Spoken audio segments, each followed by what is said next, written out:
राजेश अपनी पत्नी लता, बेटे सुनील और बहू आशा के साथ शास्त्री नगर में रहता था। आशा अपने सास ससुर के साथ बिल्कुल भी अच्छा बर्ताव नहीं करती थी।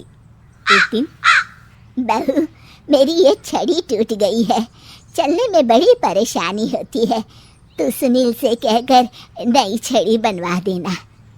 सासू माँ, एक तो इतने खर्चे होते हैं और ऊपर से आपकी ये छड़ी खरीदने निकलेंगे तो 1-1.5 से तो कम की तो आएगी नहीं। और वैसे भी आपको कहीं आना जाना तो होता नहीं, इस टूटी हुई छड़ी से ही काम चला लीजिए, इसकी मरम्मत करवा देते हैं। आशा वहाँ से चली जाती है। तभी उनके पति राजेश जी वहाँ आ जाते हैं। तुम क्यों झूठी उम्मीद बांधती हो अपनी बहू से? लता, इतने सालों में इसने कभी भी हमारा सम्मान नहीं किया, आज क्या करेगी? तभी वहाँ उनका पोता रोहित आ जाता है। दादी, ये देखो, मैं आपके लिए क्या लाया हूँ। क्या बेटा? आपकी पुरानी छड़ी टूट गई थी ना, तो ये मैं अपनी कमाई से आपके लिए छड़ी लेकर आया हूँ। अब आप ये पुरानी छड़ी छोड़िए और ये वाली छड़ी हाथ में पकड़िए और ठाठ से चलिए। राजेश जी और लता जी एक दूसरे को देखकर मुस्कुराते हैं कि कम से कम उनका पोता तो उनका सम्मान करता है। एक दिन सुनील अपने पिता के पास आता है और कहता है, पिताजी, आपने हमारा पुराना वाला घर अभी तक क्यों रखा है? मैंने कितनी बार कहा है कि हमें वो घर बेच देना चाहिए, अच्छे दाम मिल जाएंगे। मैं भी तो कितनी बार कह चुका हूँ कि वो घर मेरे जीते जी नहीं बिक सकता, वो हमारा पुश्तैनी घर है। ओफो पिताजी, कब तक इन पुश्तैनी घर को संभाल के रखेंगे? अब छोड़ भी दीजिए मोह माया, आपके पूजा पाठ के दिन है, कहाँ आप एक घर के मोह में लगे हुए हैं। घर का मोह नहीं है बेटा, कुछ चंद यादें हैं, उनका मोह है, पर तुम ये बात नहीं समझोगे। आपसे तो बात करना ही बेकार है। लता जी और राजेश जी अपने बहू बेटे के इस दुर्व्यवहार से बहुत दुखी होते हैं। उनके बहू बेटे उनके साथ दुश्मनों जैसा बर्ताव करते थे। एक दिन जब रोहित घर आया तो देखता है कि उसकी माँ आशा अपनी सास को भला बुरा कह रही होती है। हाँ, आप दोनों ने तो हद कर रखी है, बस हर वक्त कोई ना कोई मांग रहती है आपकी। अरे बहू, मैंने तो बस इतना ही कहा कि तेरे ससुर जी को ठंडे पानी से नहाने में तकलीफ होती है, तो इनके लिए गर्म पानी कर दिया कर। अगर मेरे हाथ पाँव चल रहे होते ना तो मैं ही कर देती, तुझसे ना कहती। हाथ पाँव तो अभी भी चलते हैं सासू माँ आपके, बस आप चलाती नहीं है। क्या मैं नहीं जानती कि ये सब नाटक है आपका, ताकि सारा काम मुझे ही करना पड़े।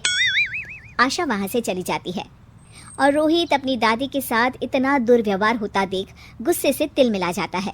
वो गुस्से में अपनी माँ के पास जाता है। माँ, ये तुम किस तरह से दादी से बात करती हो? अरे तुझे नहीं पता बेटा, उनके तो 50 नाटक रहते हैं। खैर तू ये सब छोड़, मुझे तुझसे एक बात करनी है, और वो भी खुशखबरी वाली। कैसी खुशखबरी माँ? अरे तेरे पिताजी ने अपने दोस्त की बेटी मेघा से तेरा रिश्ता तय कर दिया है। क्या, मेघा से? माँ, पर हम तो बहुत अच्छे दोस्त हैं, मेघा से शादी का तो मैंने कभी सोचा भी नहीं। अरे नहीं सोचा तो अब सोच लेना। रोहित और मेघा बाहर एक दूसरे से मिलते हैं और बातें कर रहे होते हैं। मेघा, मुझे पता है कि हम दोनों की शादी होने वाली है, पर मैं तुम्हें एक बात अभी से बता देना चाहता हूँ। क्या रोहित? यही कि मेरी माँ एक अच्छी सास नहीं बनेगी, क्योंकि वो एक अच्छी बहू नहीं है। पर रोहित, आंटी को तो मैं बचपन से जानती हूँ, वो तो बहुत अच्छे स्वभाव की हैं। वो स्वभाव पता नहीं मेरे दादा दादी जी के लिए क्यों नहीं दिखता, उन्हें तो वो हर वक्त बुरा भला ही कहती रहती है। मैं चाहता हूँ कि उन्हें ये पता चले कि वो ये बहुत गलत कर रही है। मैंने कुछ सोचा है जिससे माँ सही रास्ते पर आ सकती है। मेघा, क्या तुम इसमें मेरा साथ दोगी? तुम जैसा कहोगी मैं वैसा ही करूँगी रोहित, मैं तुम्हारे साथ हूँ। मेघा और रोहित दोनों की शादी हो जाती है और मेघा अब आशा की बहू बनकर उनके घर आती है। बहू, ये देख, मैंने तेरे लिए ये हार बनवाया है। ये भी कोई हार है? मैं तो सोच रही थी कि आप मुझे डायमंड नेकलेस देंगी, पर ये क्या सस्ता सा हार पकड़ा दिया आपने मुझे।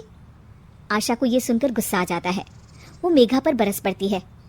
बहू, मैं तुम्हारी सास हूँ, मुझसे तमीज से बात किया करो, समझी? वरना अच्छा नहीं होगा। मम्मी जी, मैं भी आपकी बहू हूँ, आप भी मुझे ये धमकी मत दीजिए।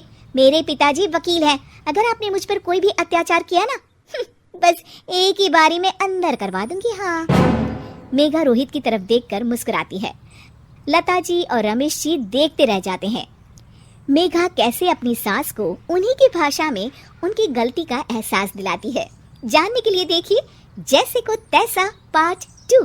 वीडियो को लाइक और शेयर जरूर करें और कमेंट करके हमें जरूर बताएं। चैनल को सब्सक्राइब करना बिल्कुल ना भूलें।